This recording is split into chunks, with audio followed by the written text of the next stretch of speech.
Kisah Para Rasul pasal 16.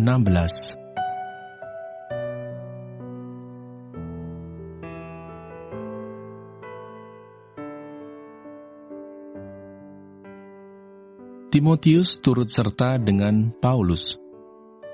Paulus datang juga ke Derbe dan ke Listra. Di situ ada seorang murid bernama Timotius. Ibunya adalah seorang Yahudi dan telah menjadi percaya, sedangkan ayahnya seorang Yunani. Timotius ini dikenal baik oleh saudara-saudara di Listra dan di Ikonium, dan Paulus mau supaya dia menyertainya dalam perjalanan. Paulus menyuruh menyunatkan dia karena orang-orang Yahudi di daerah itu, sebab setiap orang tahu bahwa bapaknya adalah orang Yunani. Paulus menyeberang ke Makedonia. Dalam perjalanan keliling dari kota ke kota, Paulus dan Silas menyampaikan keputusan-keputusan yang diambil para rasul dan para penatua di Yerusalem dengan pesan supaya jemaat-jemaat menurutinya. Demikianlah jemaat-jemaat diteguhkan dalam iman dan makin lama makin bertambah besar jumlahnya. Mereka melintasi tanah Frigia dan tanah Galatia, karena Roh Kudus mencegah mereka untuk memberitakan Injil di Asia. Dan setibanya di Misia, mereka mencoba masuk ke daerah Bitinia, tetapi Roh Yesus tidak mengizinkan mereka. Setelah melintasi Misia, mereka sampai di Troas. Pada malam harinya, tampaklah oleh Paulus suatu penglihatan. Ada seorang Makedonia berdiri di situ dan berseru kepadanya, katanya, "Menyeberanglah kemari dan tolonglah kami." Setelah Paulus melihat penglihatan itu, segeralah kami mencari kesempatan untuk berangkat ke Makedonia, karena dari penglihatan itu kami menarik kesimpulan bahwa Allah telah memanggil kami untuk memberitakan Injil kepada orang-orang di sana. Lalu kami bertolak dari Troas dan langsung berlayar ke Samotrake, dan keesokan harinya tibalah kami di Neapolis. Dari situ kami ke Filipi, kota pertama di bagian Makedonia ini, suatu kota perantauan orang Roma. Di kota itu kami tinggal beberapa hari. Paulus di Filipi. Pada hari Sabat kami keluar pintu gerbang kota. Kami menyusur tepi sungai dan menemukan tempat sembahyang Yahudi yang sudah kami duga ada di situ. Setelah duduk, kami berbicara kepada perempuan-perempuan yang ada berkumpul di situ. Seorang dari perempuan-perempuan itu yang bernama Lydia turut mendengarkan. Ia seorang penjual kain ungu dari kota Tiatira yang beribadah kepada Allah.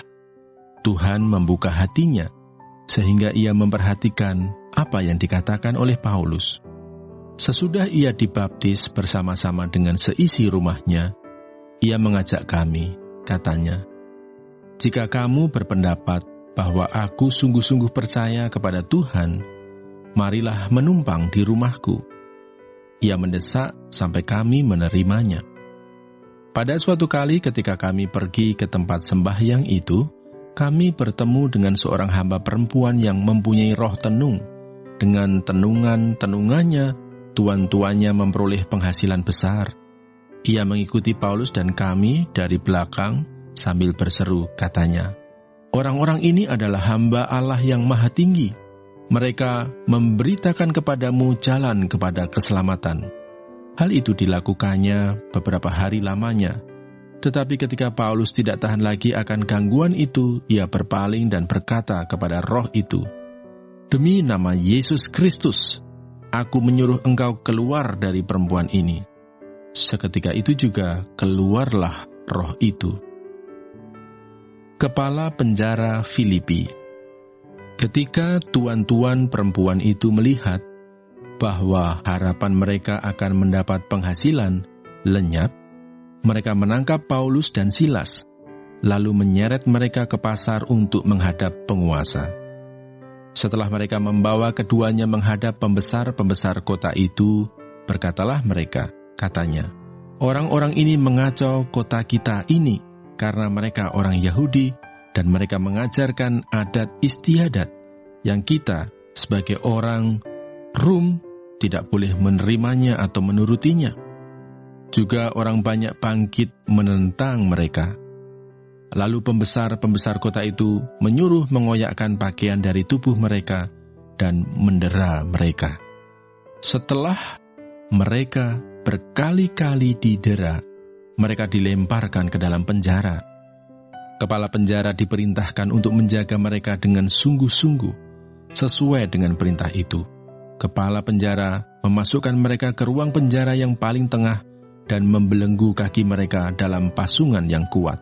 Tetapi kira-kira tengah malam, Paulus dan Silas berdoa dan menyanyikan puji-pujian kepada Allah, dan orang-orang hukuman lain mendengarkan mereka.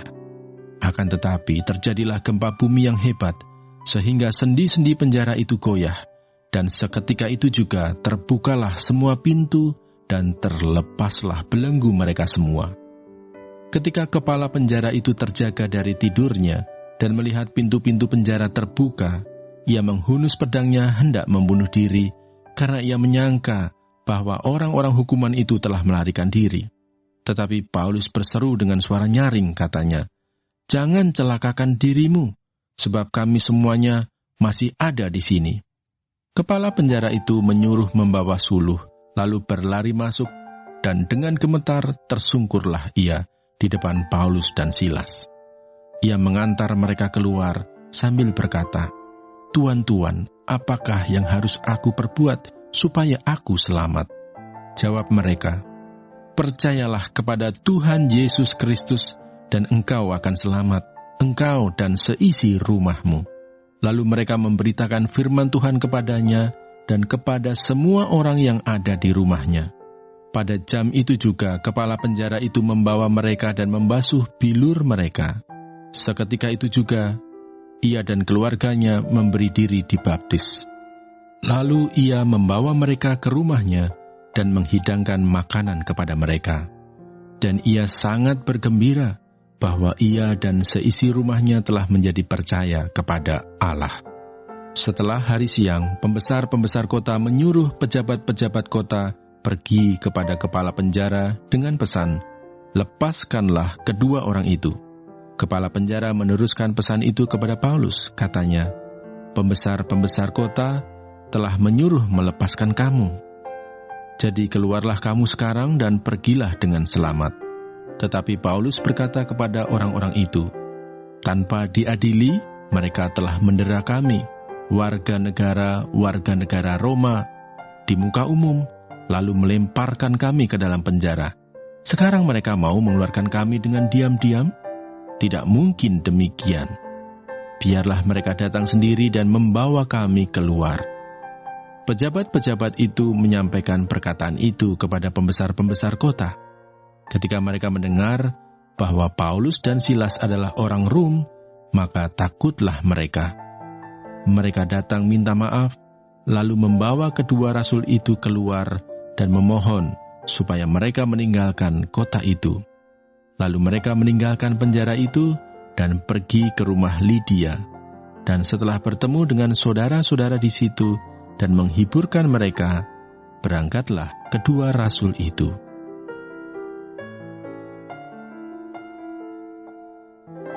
Kisah Para Rasul pasal 17.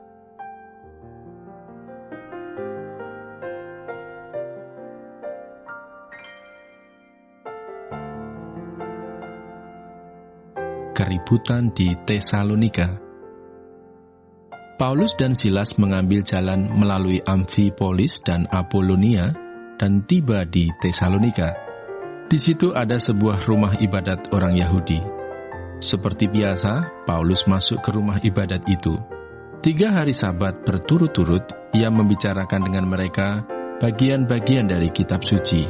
Ia menerangkannya kepada mereka dan menunjukkan bahwa Mesias harus menderita dan bangkit dari antara orang mati. Lalu ia berkata, "Inilah Mesias, yaitu Yesus yang kuberitakan kepadamu." Beberapa orang dari mereka menjadi yakin dan menggabungkan diri dengan Paulus dan Silas, dan juga sejumlah besar orang Yunani yang takut kepada Allah, dan tidak sedikit perempuan-perempuan terkemuka. Tetapi orang-orang Yahudi menjadi iri hati, dan dengan dibantu oleh beberapa penjahat dari antara petualang-petualang di pasar, mereka mengadakan keributan dan mengacau kota itu. Mereka menyerbu rumah Yason dengan maksud untuk menghadapkan Paulus dan Silas kepada sidang rakyat. Tetapi ketika mereka tidak menemukan keduanya, mereka menyeret Yason dan beberapa saudara ke hadapan pembesar-pembesar kota sambil berteriak, katanya, "Orang-orang yang mengacaukan seluruh dunia telah datang juga kemari." Dan Yason menerima mereka menumpang di rumahnya. Mereka semua bertindak melawan ketetapan-ketetapan Kaisar dengan mengatakan bahwa ada seorang raja lain, yaitu Yesus. Ketika orang banyak dan pembesar-pembesar kota mendengar semuanya itu, mereka menjadi gelisah. Tetapi setelah mereka mendapat jaminan dari Yason dan dari saudara-saudara lain, mereka pun dilepaskan. Paulus dan Silas di Berea.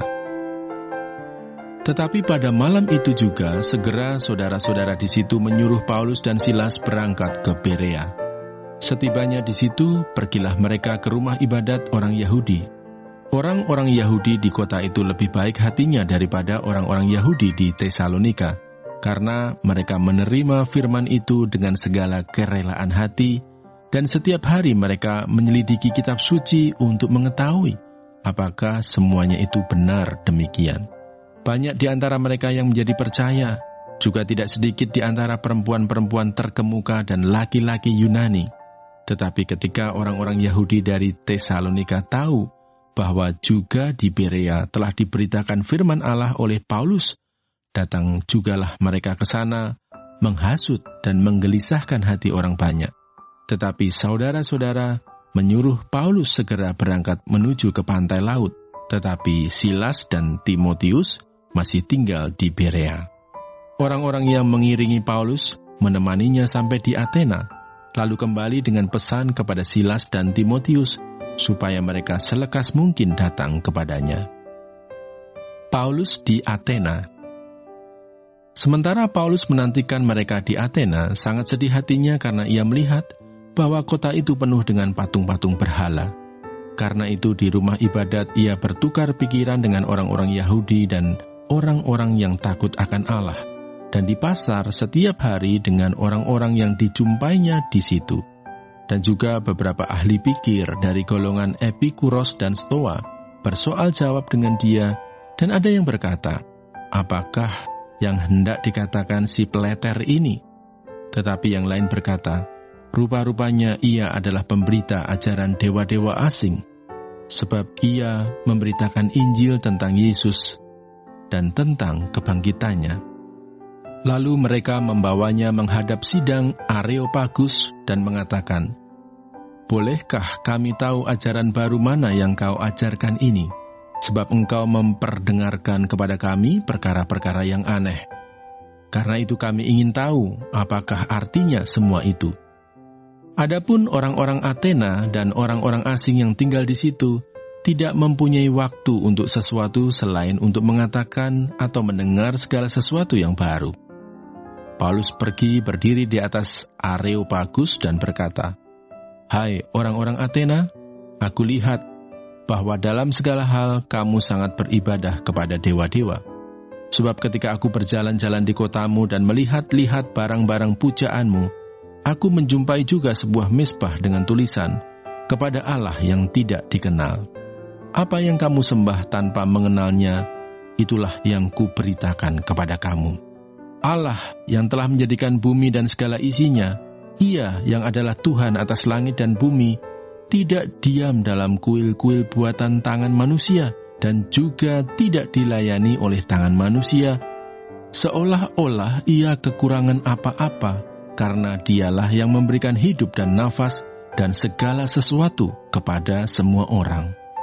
Dari satu orang saja, Ia telah menjadikan semua bangsa dan umat manusia untuk mendiami seluruh muka bumi, dan Ia telah menentukan musim-musim bagi mereka dan batas-batas kediaman mereka, supaya mereka mencari Dia dan mudah-mudahan menjamah dan menemukan Dia, walaupun Ia tidak jauh dari kita masing-masing. Sebab di dalam Dia kita hidup, kita bergerak, kita ada, seperti yang telah juga dikatakan oleh pujangga-pujanggamu. Sebab kita ini dari keturunan Allah juga. Karena kita berasal dari keturunan Allah, kita tidak boleh berpikir bahwa keadaan ilahi sama seperti emas atau perak atau batu, ciptaan kesenian dan keahlian manusia. Dengan tidak memandang lagi zaman kebodohan, maka sekarang Allah memberitakan kepada manusia bahwa di mana-mana semua mereka harus bertobat, karena Ia telah menetapkan suatu hari pada waktu mana Ia dengan adil akan menghakimi dunia oleh seorang yang telah ditentukannya, sesudah Ia memberikan kepada semua orang suatu bukti tentang hal itu dengan membangkitkan Dia dari antara orang mati. Ketika mereka mendengar tentang kebangkitan orang mati, maka ada yang mengejek dan yang lain berkata, "Lain kali saja kami mendengar engkau berbicara tentang hal itu." Lalu Paulus pergi meninggalkan mereka. Tetapi beberapa orang laki-laki menggabungkan diri dengan dia dan menjadi percaya. Di antaranya juga Dionisius, anggota majelis Areopagus, dan seorang perempuan bernama Damaris, dan juga orang-orang lain bersama-sama dengan mereka.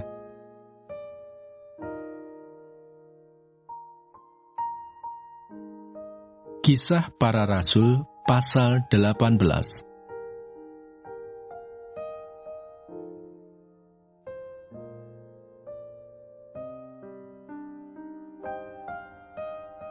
Paulus di Korintus.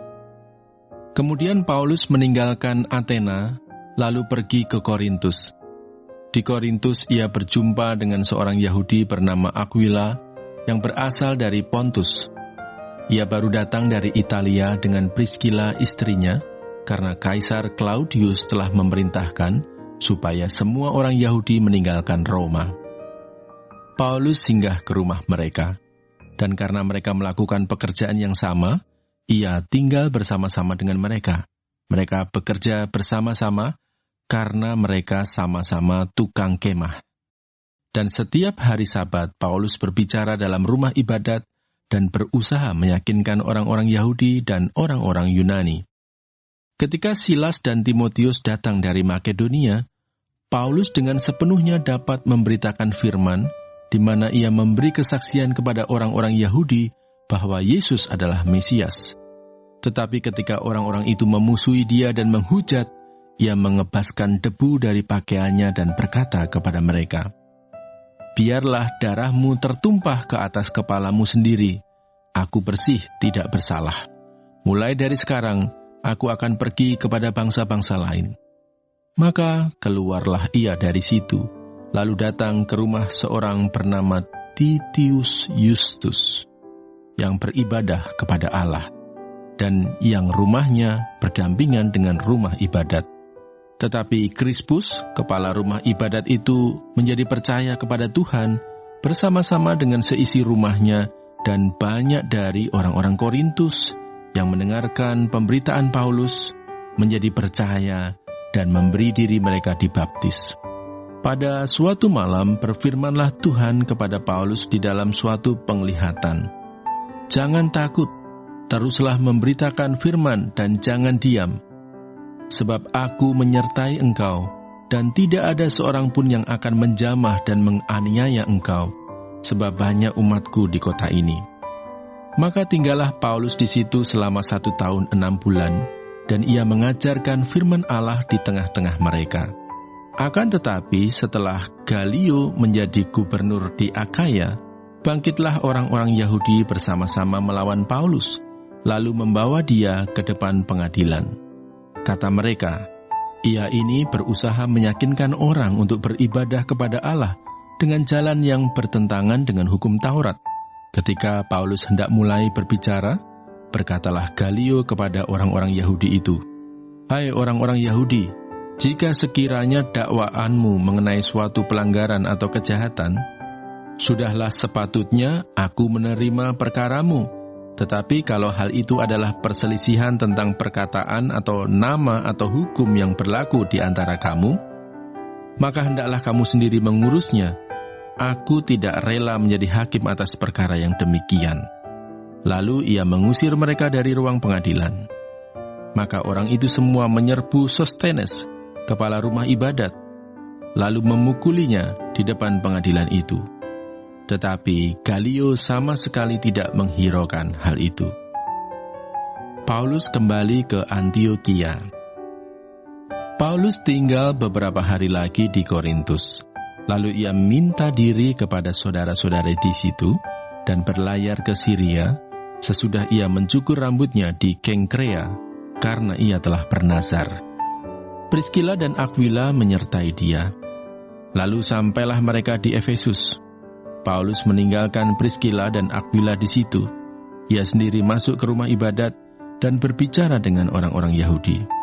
Mereka minta kepadanya untuk tinggal lebih lama di situ, tetapi ia tidak mengabulkannya. Ia minta diri dan berkata, "Aku akan kembali kepada kamu jika Allah menghendakinya." Lalu bertolaklah ia dari Efesus. Ia sampai di Kaisarea dan setelah naik ke darat dan memberi salam kepada jemaat, ia berangkat ke Antiokhia. Setelah beberapa hari lamanya ia tinggal di situ, ia berangkat pula, lalu menjelajahi seluruh tanah Galatia dan Frigia untuk meneguhkan hati semua murid. Apolos di Efesus. Sementara itu datanglah ke Efesus seorang Yahudi bernama Apolos yang berasal dari Alexandria. Ia seorang yang fasih berbicara dan sangat mahir dalam soal-soal kitab suci. Ia telah menerima pengajaran dalam jalan Tuhan. Dengan bersemangat ia berbicara dan dengan teliti ia mengajar tentang Yesus, tetapi ia hanya mengetahui baptisan Yohanes. Ia mulai mengajar dengan berani di rumah ibadat. Tetapi setelah Priskila dan Akwila mendengarnya, mereka membawa dia ke rumah mereka dan dengan teliti menjelaskan kepadanya jalan Allah. Karena Apolos ingin menyeberang ke Akaya, saudara-saudara di Efesus mengirim surat kepada murid-murid di situ supaya mereka menyambut dia. Setibanya di Akaya, maka ia oleh kasih karunia Allah menjadi seorang yang sangat berguna bagi orang-orang yang percaya. Sebab dengan tak jemu-jemunya, ia membantah orang-orang Yahudi di muka umum dan membuktikan dari kitab suci bahwa Yesus adalah Mesias.